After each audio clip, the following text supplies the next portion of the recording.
I accept Clinton has called Donald Trump.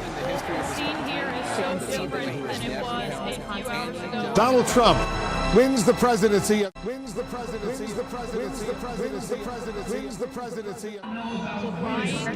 not okay. We're not going to stand for that. To Hitler because that is.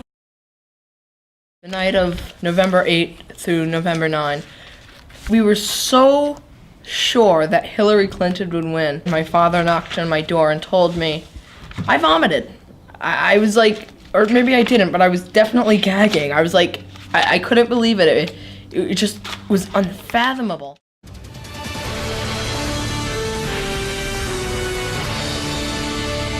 My family has been, pretty much everybody in my family has been a Democrat since the 1930s. I'm also more on the conservative side of the Democrats, so I'm really a centrist.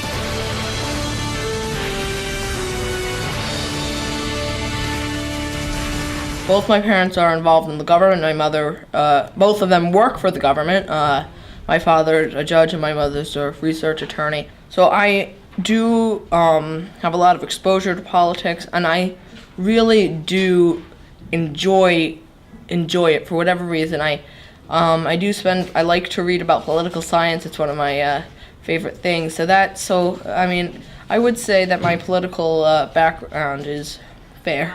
It was very interesting to see the young people in our school even caring so much about election. It wasn't like that when I was a kid. I think with the way media has handled elections and how everything's on social media now, kids got more invested.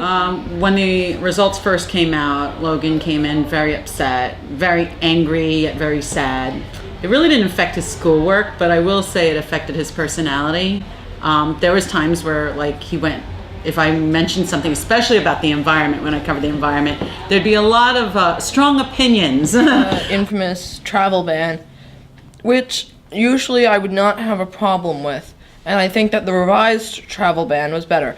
What I had a problem with was a clause in said executive order and travel ban that stated that there would be increased opportunities for Christians in those nations to enter the U.S.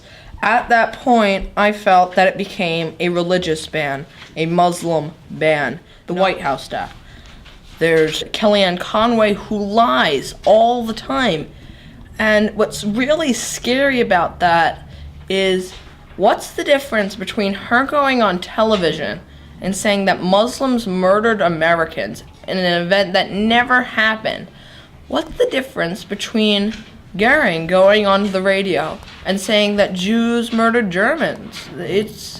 There's no difference, and that's what really scares me. I have not been able to live. I mean, it's my life. It's all I could think about until it ended.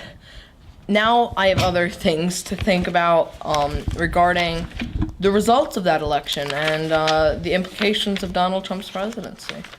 I don't even want to call it regular, because there's nothing regular about Donald Trump's administration. But it has become a routine, many of the things I see.